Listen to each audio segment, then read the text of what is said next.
How's everybody doing? Are we good? Well, first off, I want to say thank you to the center for even considering me for an award like this. I have to be very, very honest. Thank you. It's been a long time coming. I remember at a certain point in my life where I didn't even think I was qualified to even be standing up here and delivering speeches, let alone being a person of color and an icon and a beacon for younger individuals out there. And finally, I'm there, so it feels good. And thank you, the center. Thank you.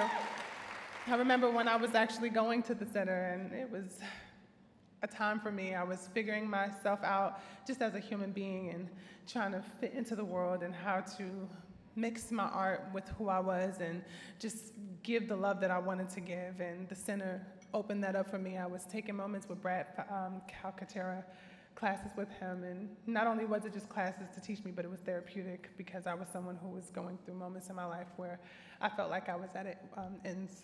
I was meeting a time in my life where I didn't know where I was. So thank you to the center. Thank you. As a kid who hails from Newark, New Jersey, I'm sure you understand. Yes, Jersey in the house, for sure. As a kid from Newark, New Jersey, hailing from Newark, New Jersey, as you know, it probably gets its rep as being a very rough and around the edges and a hood area, which I love being from. And with that comes love, but also it comes its hardships.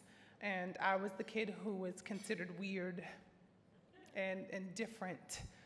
And that was hard for me at first because I didn't know how I was going to be placed with someone who was being considered weird and different. For me, I thought that was epic and extravagant, you know? But when high school time came and I was finally gaining a brain for myself at 14 years old, you know, as a young kid, you develop thoughts and statements and phrases and all the things that a 14-year-old gathers. Other 14-year-olds and 16-year-olds gather those things and they spew them on you, and they spew those upon me. And even though I was a younger kid who was very, very open and happy-go-lucky, I would receive so many hurtful things, and I tried to figure out how I was going to move through life. And I knew it was the only way through that was my art.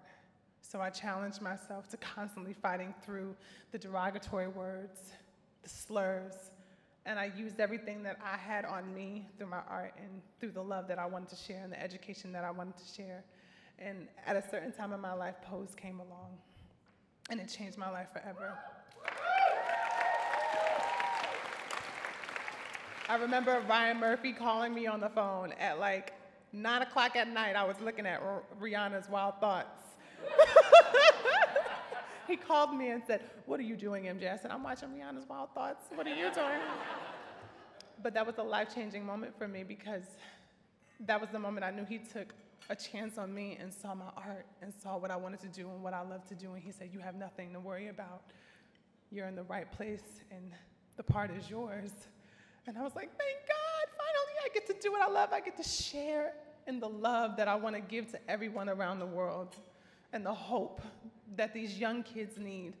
And just to spread the word about HIV and AIDS and the stigma that is held upon it and how we have to constantly keep fighting that stigma every single day of our lives because people hold that accountable. And I think we need to release all of the stigmas constantly. So I'm glad to be a part of a show like that. I'm glad that I get to talk to younger kids and be the influence. And also there's 4 other beautiful, amazing, young African-American trans women who are right alongside me fighting that fight.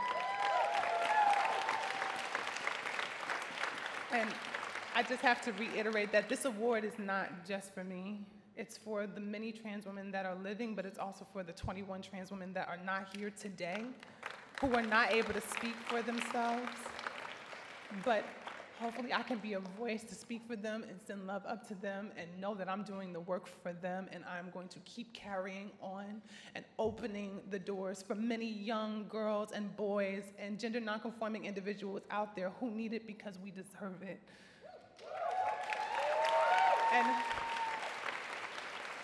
Last but not least, I just honestly have to thank my family and my mom. And she's not here today, but I have to thank her for instilling the beautiful work that you see on television today through Blanca. That is her. And she is the woman who loved me and challenged me to simply exist. And I'm going to keep doing that, not only for me, but for the many young individuals that are out there for me. So thank you, thank you, thank you. Thank you to the center. Thank you for everything. And I love y'all. Thank you.